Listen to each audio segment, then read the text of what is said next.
First of all, I would like you to ask what exactly inspired you, who convinced you maybe to become, as they said, ambassador of peace instead of an agent of violence. Well, I think the whole inspiration is about my life and where I grew up from. I grew up as a young person living in violence and engaged in street fighting and gang violence and a lot. And I saw a lot of violence on hand. I lost a lot of my friends to the cold hand of death, and some were burnt alive, houses were destroyed, many of them found in prisons. And at that same time, there was this pressure around me because it's a community where everyone thinks the same, that violence is the only way to solve things. And it was so difficult that my parents had to send me out of town to study. So when I moved to a different city, I went into a boarding school and it was different. The first day I lost my wallet, someone picked it and gave it back to me. Where I'm from, that does not happen actually. So you take and go, and that was the first inspiration I had. And at that tender age, I had discovered that I had a talent to act. So I did theater performances in school. I was not very intelligent, but I would get a prize at the end of the year as the best actor in school. And because the pieces which I used to do was about reaching out to my community around violence and all of that. So in 2007, I met an amazing team of young people at local youth corner. I started volunteering for them, and that is how the change in the perspective started. And I went to the boarding school, and it changed the whole dimension. And as time went by, because it has not been an easy process, because I deserted my friends, my family saw me as being crazy because I took a different path. I didn't go for a government job, for a state job, Yes. or maybe to travel to the US as an immigrant or whatsoever. I said I could do things my own way, but I'm happy that today I am able to use my story to inspire other young people who find themselves in violence, those who even have better stories than me. And that's why my whole entourage is more of young people that are so vulnerable to violence, who need a different chance, and my Yes. story is there to inspire them.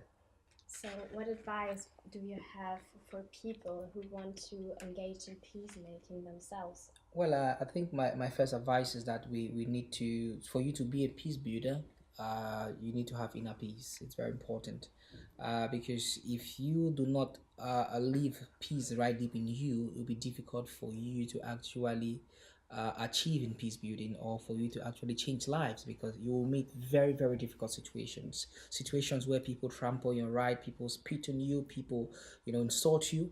But as a peace builder, you need to pipe down and let love lead and engage in mediation and all of that without using force. And I think that's the first thing which every young person out there needs to remember. And I want to let them know that their efforts are not being heard. We are trying our best to ensure that they are being heard, and that's why today we have a UN Security Council resolution on young people, peace, and security to legitimize our role and to tell them we have this resolution. It is our toolkit, it's our mandate for us to keep on working. And the next advice which I want to give to them is they have to be careful about the risk because in peace building you need to be a risk manager.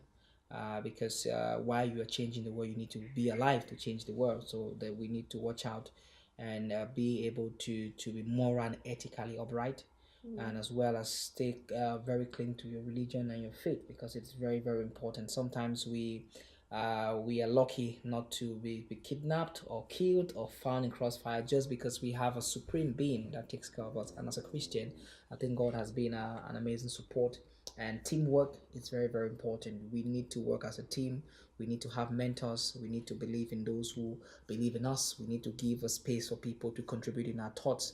And as it is said in my local language, to sweep a home, one broom cannot tidy a house, but if you bring many brooms together, they can clean up the whole mess in the house.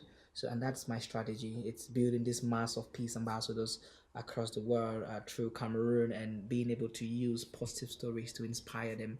And that's why we work in prisons today, doing an amazing job in prison because we see the change, how we are able to train young people to become entrepreneurs and what we call prisonpreneurs today.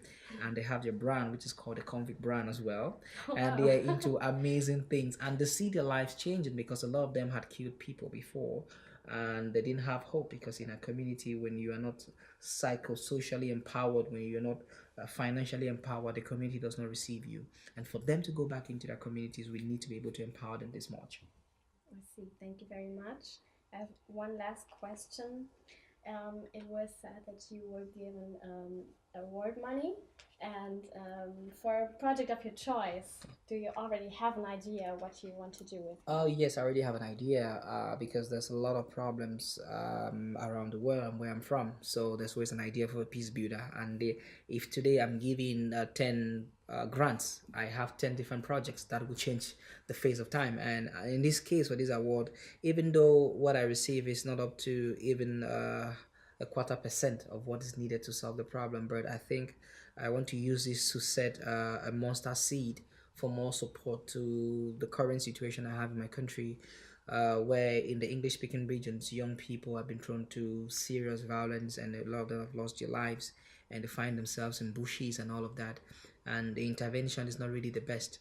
So I'm hoping that I'm able to use these resources to start up something for young people who find themselves displaced, refugees in their own country, and all of that to ensure that we are able to give them hope so that they will not be radicalized or find themselves with arms because they want to retaliate. And it's not their fault because they are just victims of a governance issue and all of that. So these resources clearly it is going to a project where I'm looking at working with young boys and girls who have been displaced and found themselves in bushes to give them an alternative and to prepare them throughout this process of wandering and insecurity and violence which they see every day. This sounds very good. Good luck with that. Thank you very much. And I hope that we get more support for our initiative and for every young person out there that's doing an amazing job for peace.